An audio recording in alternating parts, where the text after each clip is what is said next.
हरे कृष्णा। श्री प्रभुपाद की जय। अध्याय 2 श्लोक संख्या 16।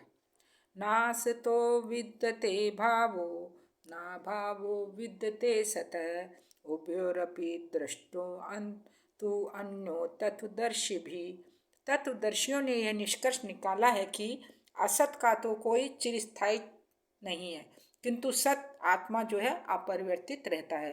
उन्होंने इन दोनों की प्रकृति के अध्ययन द्वारा यह निष्कर्ष निकाला है।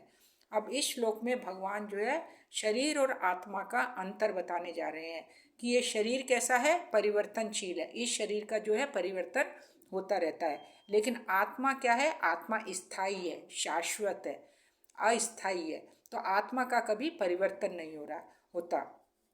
तो शरीर और आत्मा का यही जो है सबसे बड़ा अंतर है। तो भगवान अर्जुन को यही बताने जा रहे हैं कि तुम जो ये परिवर्तनशील शरीर है, इसके लिए क्यों तुम इतना दुख कर रहे हो, इतना शोक कर रहे हो। क्योंकि अर्जुन का शोक का कारण क्या था कि ये जो है सही, जो सामने मेरे सगे संबंधी हैं, इनकी मृत्यु हो जाएगी, मैं इनका वध कर दूंगा तो मुझे पाप चढ़ेगा।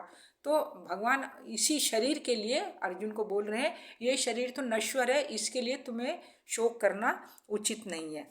और यहाँ पर फिर भगवान बता रहे हैं कि जीव क्या है, जीवात्मा क्या है, अंश है, और भगवान क्या है, पूर्ण है। तो अंश कभी भी पूर्ण की बराबरी नहीं कर सकता। जीवेर स्वरूपो कृष्ण नित्य दास, हम भगवान के अंश है। और आत्मा क्या है, वो आध्यात्मिक जगत से आई है, परा प्रकृति है। और ये शरीर कैसा है, भौतिक है।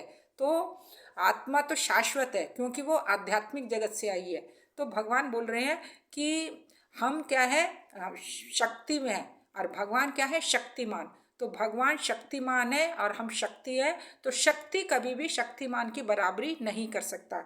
इसीलिए भगवान अर्जुन को बार बार अन्य तथ्यों को रखते हुए उनको ये शरीर और आत्मा का परिवर्तन के विषय में भगवान समझा रहे हैं। और भगवान बोल रहे हैं कि तुम ये जो इस चीज के ऊपर में शोक कर रहे हो, ये तुम्हारी अज्ञानता है। अज्ञानता के कारण तुम इस तरह से समझ रहे हो, जो तुम्हें शोभा नहीं देता। अतः इस अज्ञान को, ये जो तुम्हारी अज्ञानता, इसको दूर करने के लिए ही मानो भगवान जो है अर्जुन को इस गीता का उपदेश उसको दे रहे हैं, जिससे कि अर्जुन के मन में जो अज्ञान उत्पन्न हो गया है, वह उस अज्ञान से अपने को दूर कर सके। हरे कृष्णा। श्री प्रभुपाद की जय।